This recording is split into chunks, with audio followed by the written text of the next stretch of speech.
Hideki, it started.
Hare?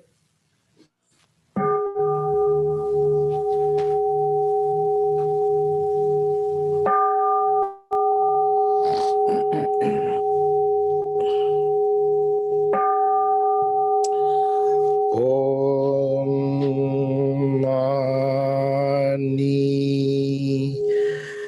Padme Hum. Om Mani Padme Hum. Om Mani Padme Hum.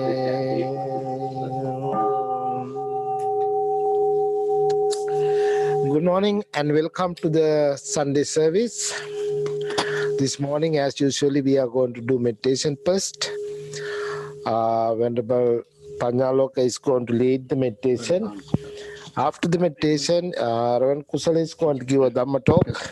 After Dhamma talk, question and answer and chanting. Venerable Panyaloka, you can lead the loving kind of meditation.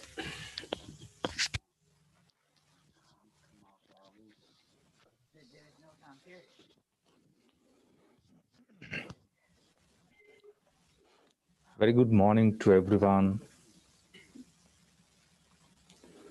Sit in a comfortable place.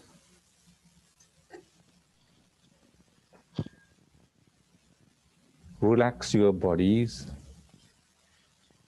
Oh, sorry. Come in closer. Come in closer. Relax your minds.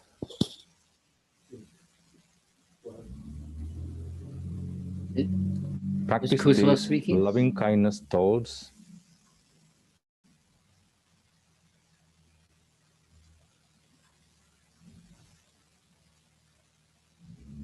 If you're only comfortable, close your eyes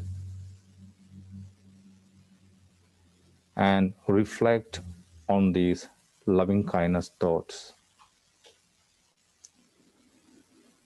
May my mind be filled with the thoughts of loving kindness, compassion, appreciative joy, and equanimity. May I be free from enmity. May I be free from ill will. May I be generous. May I be gentle. May I be relaxed. May I be happy and peaceful. May I be healthy.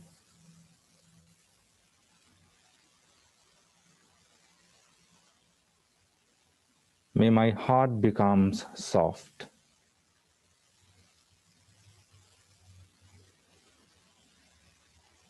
May my words be pleasing to others. May my actions be kind. May all that I see, hear, smell, taste, and touch, and think help me to cultivate loving kindness, compassion, appreciative joy, and equanimity. May all these experiences help me to cultivate the thoughts of generosity and gentleness. May they all help me to relax. May they all help me to stay healthy. May they inspire friendly behavior. May these experiences be a source of peace and happiness. May they help me to be free from fear, tension, anxiety, worry, and restlessness.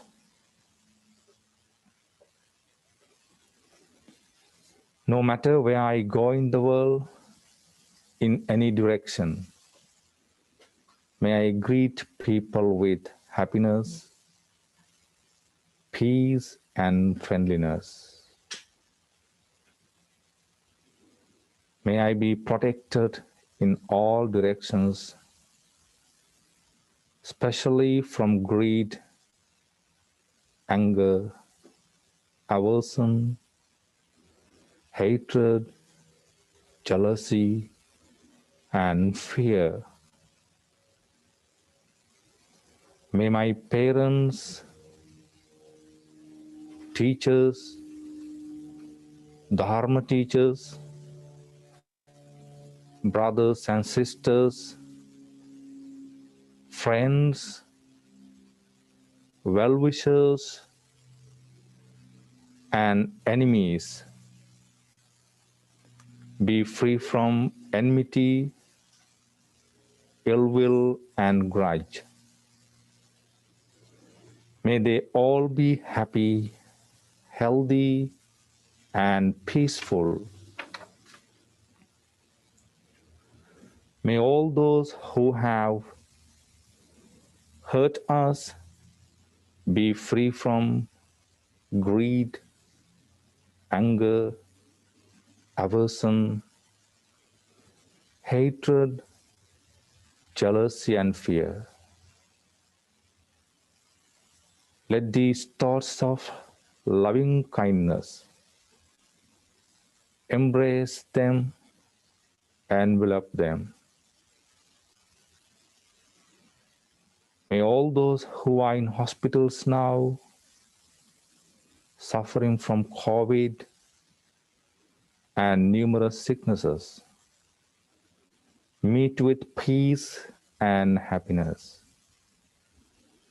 May they be free from pain, affliction, depression, disappointment, anxiety, and fear. May happiness be restored soon in the world. May all beings be well, happy, and peaceful. Practice the silent meditation for 1 more minute. And when you hear the bell, open your eyes.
Sadhu, sadhu, sadhu. Thank you, Venerable Panyaloka. Right now, Kusala is going to speak. I believe Kusala is ready. Yes, Kusala? Yes. Can you hear me? All right. Yes, you can start. Okay, thank you. Today, I'm going to talk about gratitude. And you might wonder why anybody would talk about gratitude with COVID and the political unrest and the storms in the East Coast. What do we have to be grateful for? And what does gratitude do for us? Well, I've got some good news and some bad news. The good news is everything changes. The bad news is everything changes. So we can look at gratitude as being a balance. When life gets a little difficult, hard to understand why all this stuff is happening, we can be grateful for what we have and the balance that we are living in. And when things are really good and it doesn't seem like it can get much better, gratitude allows us to be humble, to have humility, to understand that none of this good stuff happened only or just because of us. The good stuff happens because we are interconnected and interdependent with everything all the time. So, how do we look at gratitude? Well, a Zen teacher once said that gratitude starts with being grateful for being here, for our existence on the planet Earth. That of all the planets and solar systems that we're aware of, Earth is the only one that can produce life, that can sustain life. It's my buddy here today. So we should be grateful that we were born, because the Buddha once said that being born is a remarkable event. Of all the people and places that we could be, we're here. That we should be grateful that our parents found each other and for some reason liked each other enough to have us. That this rebirth, if you're a Buddhist, is let me move the cat here. This rebirth that is Buddhist is something that we're not guaranteed. We have heavens and hells, and we have other places we could be reborn, but here we are on Earth. For whatever reason, I think it's good karma when we finally make it to Earth. So our gratefulness, our gratitude could start at the very beginning of our existence. We're happy to be here. Now, as I said, the good news and bad news is everything changes. So it may not seem like something we'd be grateful for today to be here, but it's just a matter of time until it all changes and it'll be wonderful. And then it all changes and it'll be dreadful. And then it all changes and it'll be wonderful. And so the gratitude keeps working through all those cycles that we find ourselves enjoying and having patience with the downside. Now, what I found interesting as I was studying for this talk was that gratitude and patience are linked, that they come into play when they're both there. So the idea of gratitude is, well, you know, I have enough. I don't need anything else in this very moment. And that allows us to be patient with the moment until it changes. It also allows us not only to have patience, but to work against greed. Because greed is being dissatisfied with not having enough, or not having the right stuff, or not having what you want. And this gratitude and this patience allows us to cool the fire, to put out the flames of craving that oftentimes were associated with Christmas, holidays, birthdays, gift giving, gift receiving, all those things. And now most of us can't go out and buy stuff, but if you have a computer connection, you can get as much stuff as you want. You probably don't need it, but you can get it. So here we are faced with the dilemma of, why do I still want all this stuff? I can't even leave the house. I can barely walk around the block. I have to put a mask on. I have to put glasses on. I got to put a hat on, you know, and so this gratitude allows us to be in the present moment and say, okay, I've got enough. Everything is just the way it's supposed to be. Maybe I'll need some patience, because even though it's supposed to be this way, I might not like it. And I'll have to wait until it's just the way it's supposed to be, and I like it. I feel comfortable. I feel it's good. Okay, so we've got gratitude. Gratitude starts with appreciating your existence. Gratitude turns into patience. Gratitude turns into non-greed. But the big thing is, I think for a Buddhist in particular, is how do you practice gratitude? And one of the things that you need is a practice. Now, some people practice meditation. Some people practice yoga. Some people practice prayer. And the idea is your practice should be done every day. Now, when I talk to people about practicing meditation, they say, I practice most of the time. Sometimes I take a little time off, you know, but most of the time I'm practicing. Well, in this case, it's not good enough. And then you might say, well, you know, I practice yoga almost every day, but not every day. Well, in this case, that practice isn't good enough. You need a practice that you do every day, whether you want to or not. Now, I am fortunate to be at the IBMC because I have a daily practice that I do whether I want to or not. And I've been doing it for over 20 years now, literally almost every day, unless I'm not here. But if I'm here, I do this practice every day. And you might say, well, Kusala, what practice is that? And I would respond, I feed cats. Now, one of the things I found about feeding cats is that they're hungry every day. Even if you don't want to feed them, they want to eat something. Even if it's raining outside, they still want their meal. If it's really cold outside, they don't care. They want to eat more rather than less.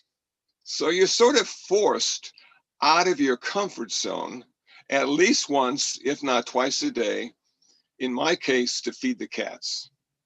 Now, how did that all start? Well, back in the early 90s, Doug, the residential manager, was feeding animals. And Doug went to Karuna Dharma and said, you know what? I'm getting tired of feeding the dogs and the cats and the fish and the birds every day. I need to do other things as well. And it really interferes with my schedule. Can we find somebody else to feed the animals? And then Reverend Karuna said to me, Kusala, how would you like to feed the animals? And I said, sure, I'd be glad to. Not realizing it would be for the rest of my life. But when I started, it was really sort of fun and exciting. And then the old dog died, and you're really sad because you've been feeding the dog and it died from old age. And then a cat dies from old age. And then the other dog died from old age. And then the birds. So I realized that what I was involved in on a daily basis was life and death. This is like really important stuff. This is a practice that will transform you in oh so many ways. So I continue today, this morning. All the cats were waiting for me. Kusala, it's time to eat. I filled up the bird feeder. I filled up the koi pond with more water. I fed the cats. Hour later, that was done. Daily practice. Now, why would I be happy to have that as a daily practice? Because it interferes with my day every day. The idea in gratitude to have a practice is that you are grateful for the practice.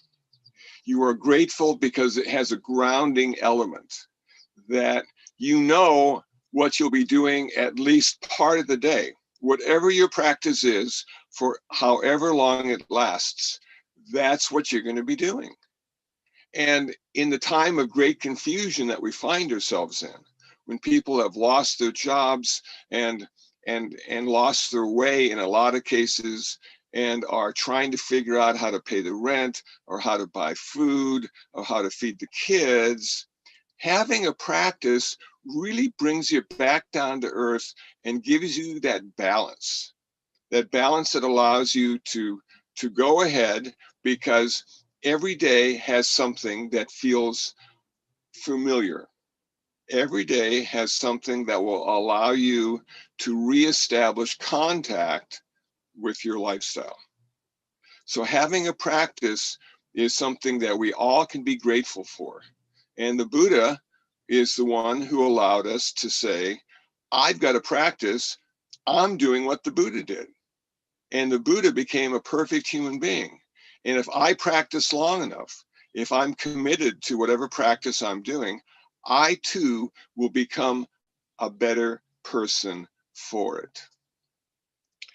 Now, we have all sorts of people in our lives. And if we run out of cats and dogs to feed and feel grateful for, we can look at the people in our life and we can say, you know what? These people made a difference in my life.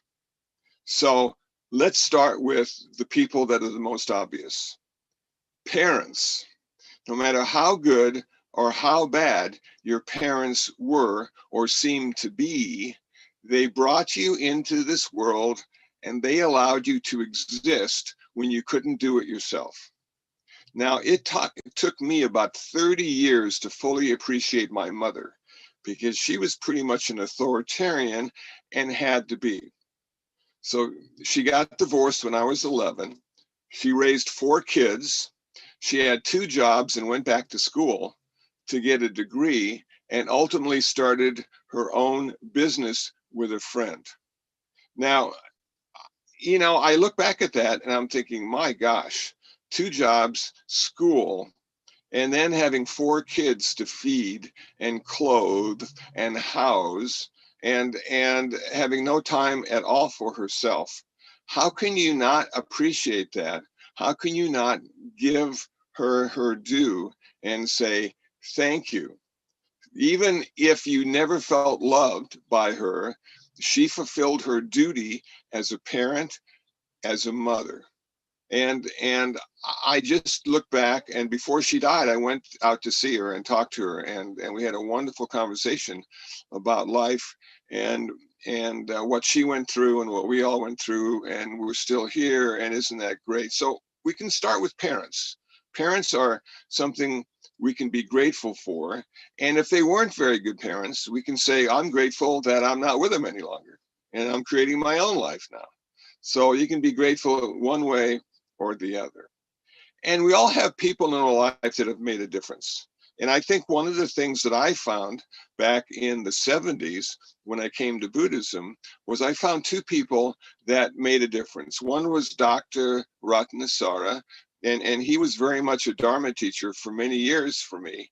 And I was able to understand Buddhism because of him.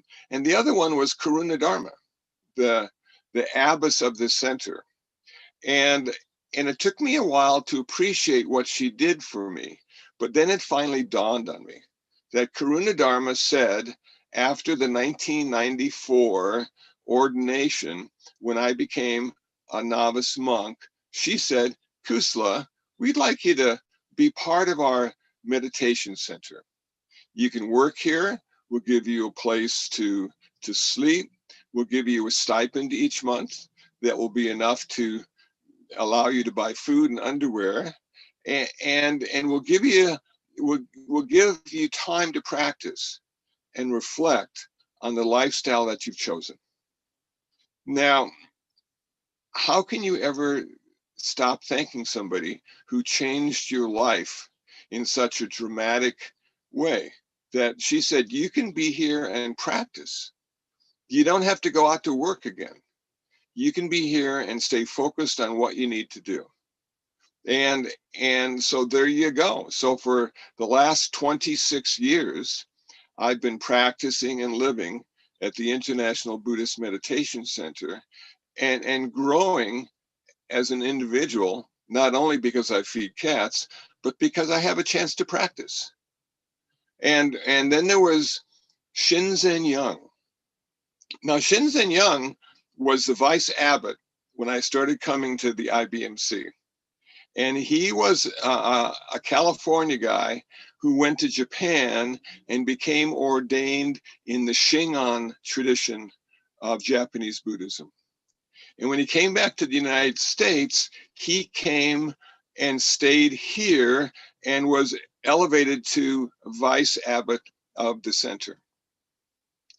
Now, what I found in 1978 and 79 is I found a guy on Wednesday nights talking about Buddhism.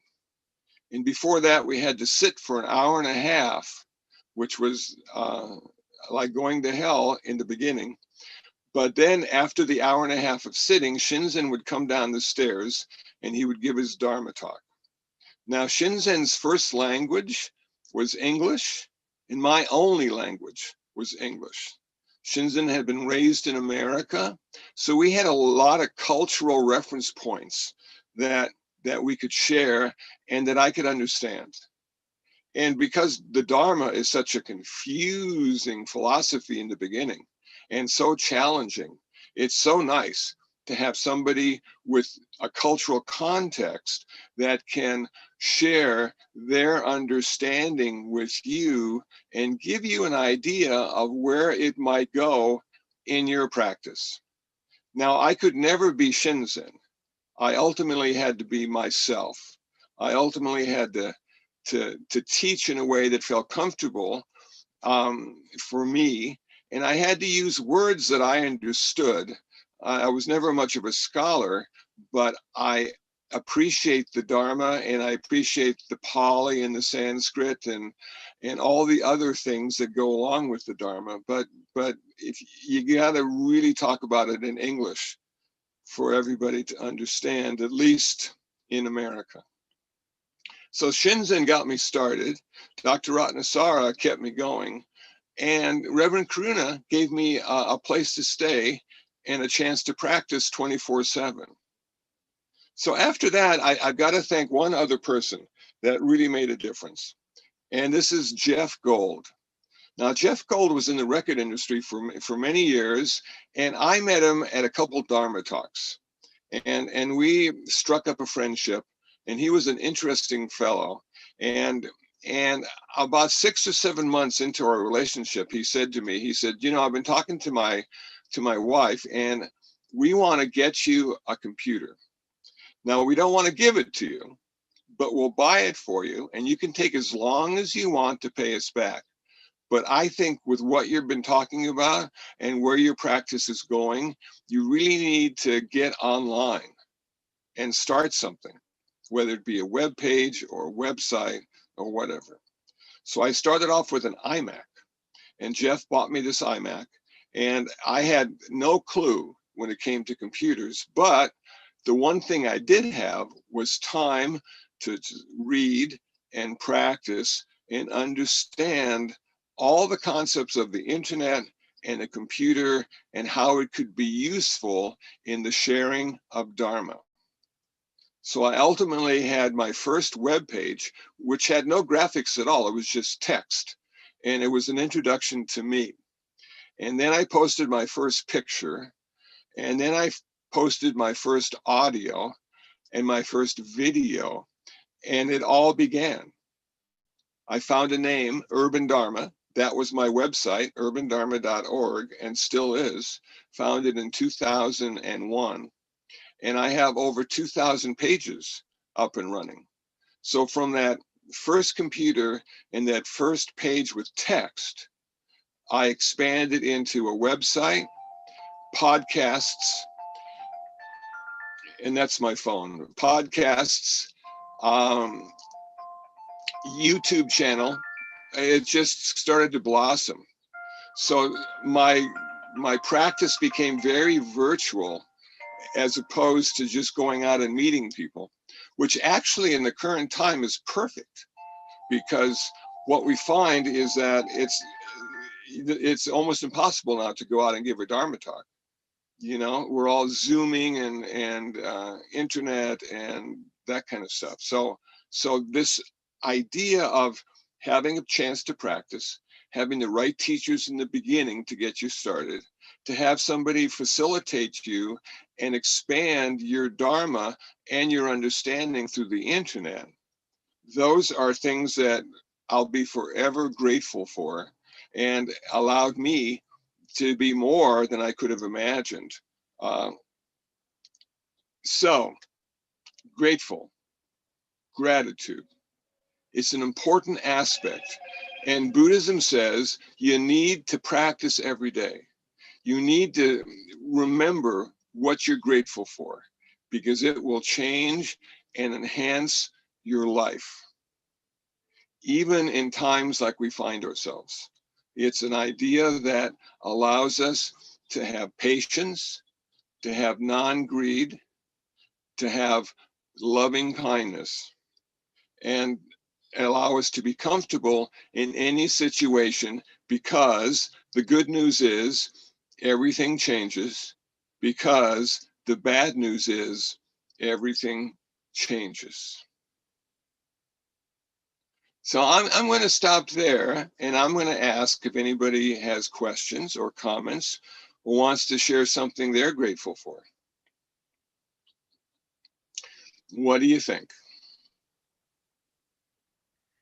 Good morning, Yeah. Reverend. Hi. Hello. Yes. Thank you so much. Wow, how powerful. Thank you. I was wondering if you could please sort of, this is really important topic to me. I counsel about 4 groups a week, and I usually start those groups off by asking my clients, what are you grateful for? And again, what when you said it's cyclical, and when we're at a point where perhaps we're down, as it were, how does gratitude work? Gratitude gives us patience to get through the downtime. Okay. And the idea is that one of our best friends, if you're a Buddhist, is impermanence. So it's the impermanence of the moment that we have patience and we have gratitude that everything changes. Thank you. Couple of the things that I am grateful for. I'm grateful that my mother taught me how to read. You know, how powerful that, you know, that allowed me to go to college and to get an education and to better my life. And another thing I'm grateful for is garbage trucks. Someone comes to my house every day and takes away this garbage that's pestilence and that causes diseases, and takes it somewhere so I can be healthy and live in a clean environment. You know, those are, I like I like to think about those topics when I'm thinking about gratitude specifically, out the box, if you will. Once again, thank you so much. Thank you. Thank you for sharing. I have a question or a comment. Hi, Kusala. Hey, John, how are you, man? Good. How are you doing? Good. Your hair looks good. Thank you. It's growing up. Yeah, not a lot of choice. Yeah, not a lot of choice. But I just want to say I'm grateful that I was introduced to Buddhism at a young age, relative for Americans, I guess, in high school through Doug Powers, and that I met a monk, Hung Sure, that introduced me to you. And I'm grateful that you're still giving these talks during the pandemic. It's great to have you. It's an anchor in our lives. So thank you for all this. Thank you, John. Okay, Nick, you can ask your question. Nick. Hello. Hey, Nick. Hello, Bhante. In the spirit of your talk, I'd like to express my gratitude to you personally and your teaching. A year ago on February, I started listening to your podcast, and it was just very easily transmissible Dharma talks, and you inspired me to get into physical shape so that I could sit longer in meditation. I heard you say that, and in a year I've lost 30 pounds, and wow. It has affected my meditation practice. And because of your teaching, I was looking for opportunities to practice generosity, and so I started feeding animals. My wife and I feed animals, and because of your teachings, I practiced the 6 precepts, and I'd always taken them as thou shalt nots.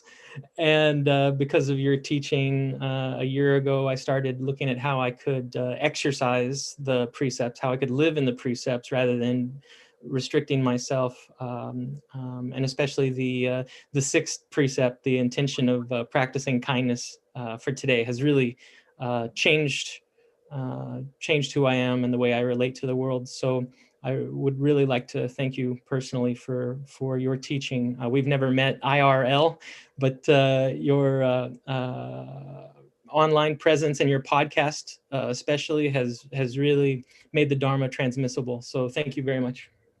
Thank you. Thank you very much. Next question, Mr. Ali.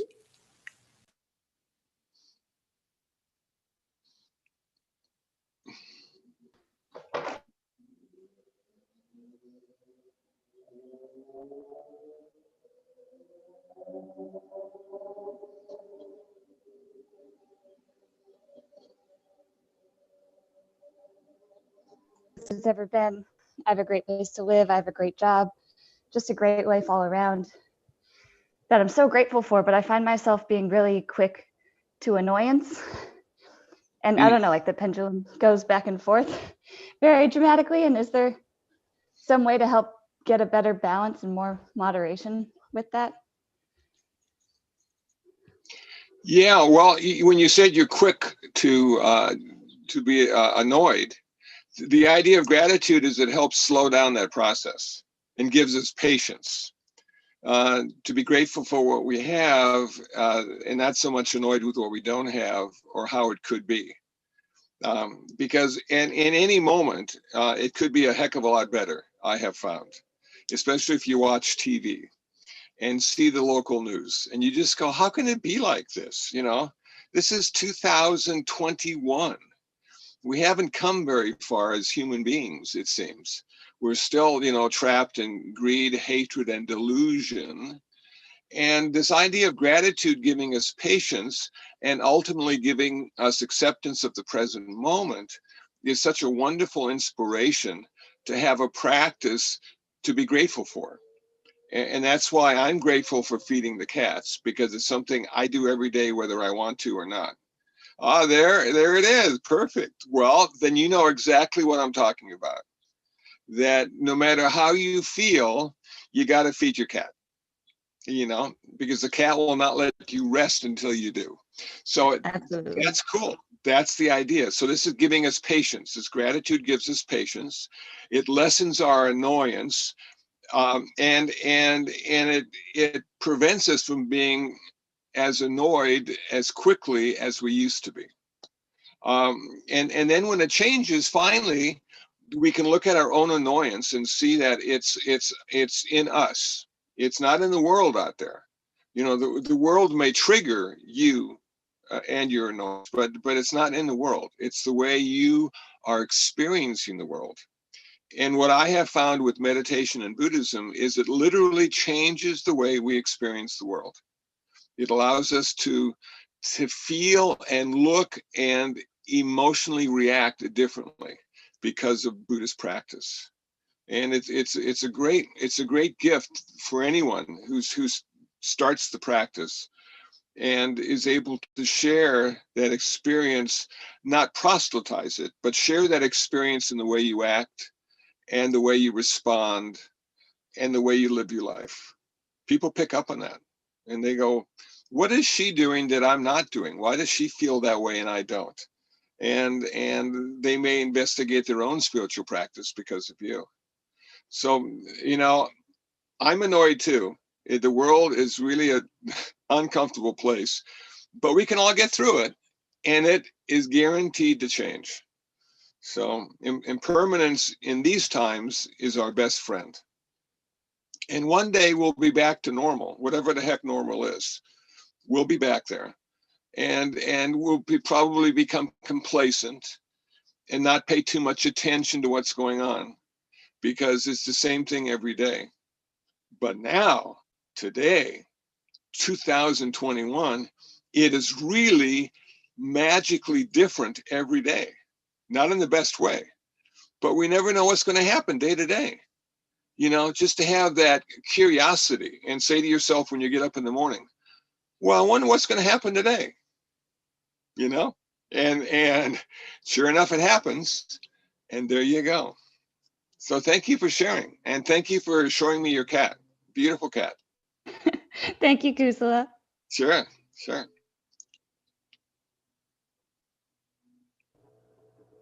Kusala, you advocate patience so much. I was wondering how you would address the throngs in Washington so that they may find their patience and be grateful for the way things are developing. I know it's a pretty broad question, but I was wondering what you would suggest in the way of patience for many of our fellow citizens who feel particularly impatient. Yeah, you know what, Steve? Nothing. I wouldn't recommend anything, because politics is a whole nother ballgame. So if you've looked at my Facebook page, no political posts. If you've looked at my Facebook page, no comments or opinions about the politics of today. I don't find it to be useful. It's too many people on one side or the other. So I advocate love, kindness, and peace. Everyone understands that. Right, but it doesn't seem like it's a political situation at this point. It seems to be a cultural situation. It seems everybody on all sides don't believe that they're getting the truth. And there seems to be a real lack of truth nowadays. And go ahead. It's just a matter of there not being enough truth out there. And I don't know how to comfort people and assure them that there's more truth coming their way so they can make better decisions. Well, truth is either relative or ultimate. And relative truth is opinion and consensus. And ultimate truth is a direct experience. And I found a quote that I really love that I'm going to paraphrase, that when I was young, I wanted to change the world. Now that I'm old, I want to change myself. So that's where I'm at. Thanks for the question, Steve. Thank you. I'll let you do the other side. No, I think you hit the nail on the head. Thank you. Okay.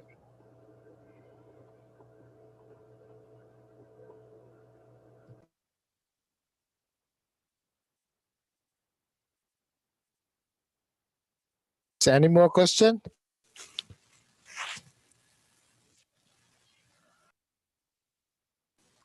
Diago, you can ask your question. Good morning. Shraddha, how are you?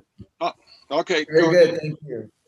I want to first give you gratitude, express my gratitude. I also stumbled onto Buddhism and your podcast a couple years ago, and have been listening to them quite a bit, and they're very accessible. And so thank you for that. But I do want to ask you a question. How can we be grateful to people who have wronged us? Well, because they've given us difficulty.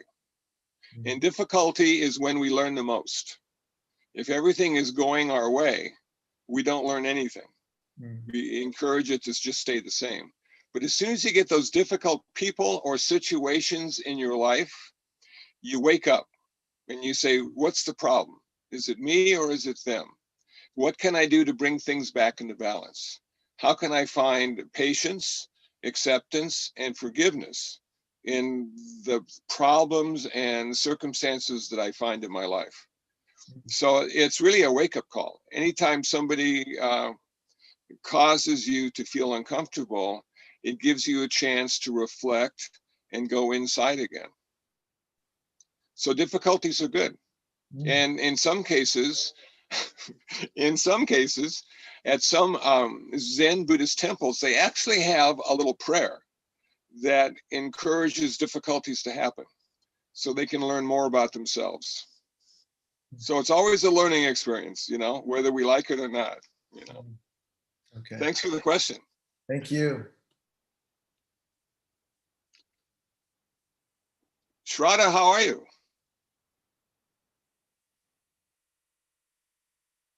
To say thank you for a very timely and an important talk. Oh, well, thank you. Thank Really you good for to hear about it. Thank you for having gratitude for my talk. I do. I appreciate it. And gratitude for the center. There you go. It's good it's still here after Yes. 50 years in existence. Yeah, that's great. Thank you, Shraddha. Stay well, stay healthy. Yes. Same to you, my friend. Thank you.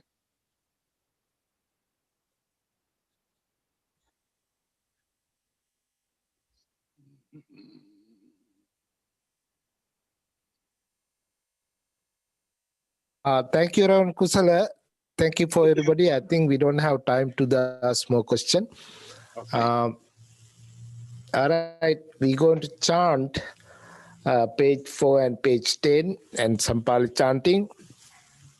And before that start chanting, I want to say next Sunday, Chanting Bhikshu is going to give a Dhamma talk.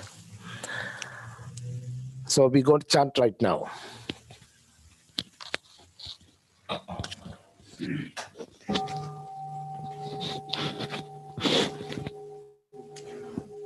Namo tassa bhagavato arahato samma sambuddhassa. Namo tassa bhagavato arahato samma sambuddhassa. Namo tassa bhagavato arahato samma sambuddhassa.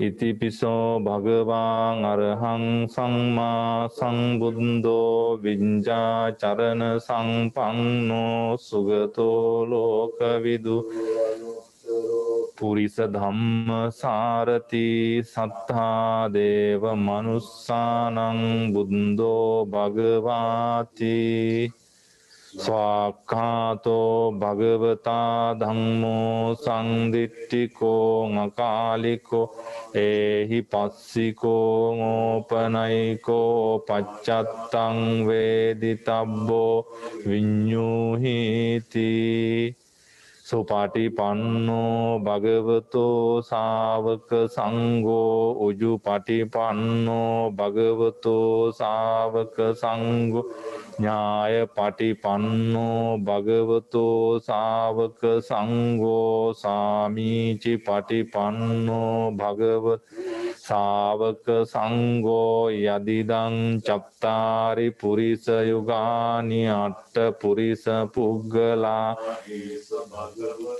Sāvaka Sangho Ahuneyo Pahuneyo Dakkineyo Anjali Karaniyo Anuttarang Punyakettang Lokasati Sabbitiyo Vivajjantu Sabbarogo Vinassatu Mate Bhavatvantara Sukhi Diga Yukho Bhava Bhavatu Sabba Mangalang Rakkantu Sabba Devata Sabba Buddhanubhave Sada Sotti Bhavantu Te Bhavatu Sabba Mangalang Rakkantu Sabba Deva Sabba Dhammanubhavena Sada Sotti Bhavantu Te Bhavatu Sabba Mangalang Rakkantu Sabba Deva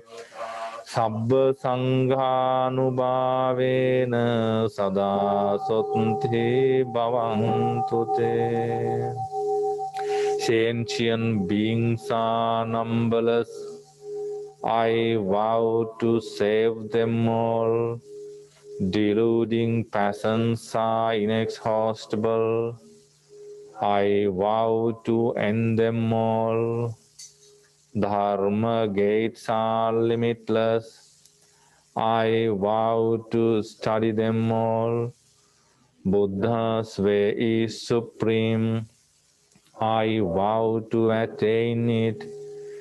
May suffering ones be suffering free, and the fear-struck fearless be. May the grieving shed all grief, and the sick find health relief. Nengdi dukhang pokap punyadi nyaidang duchung sangye nyaikang ai pada Nengdi dukhang pokap punyadi nyaidang duchung sangye nyaikang ai pada Nengdi dukhang pokap punyadi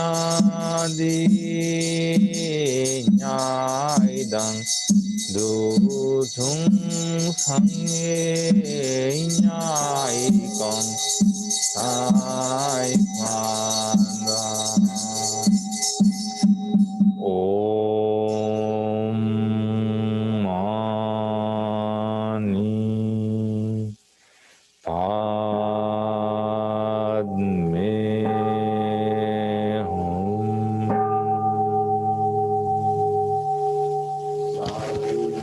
Sadhu, sadhu, sadhu.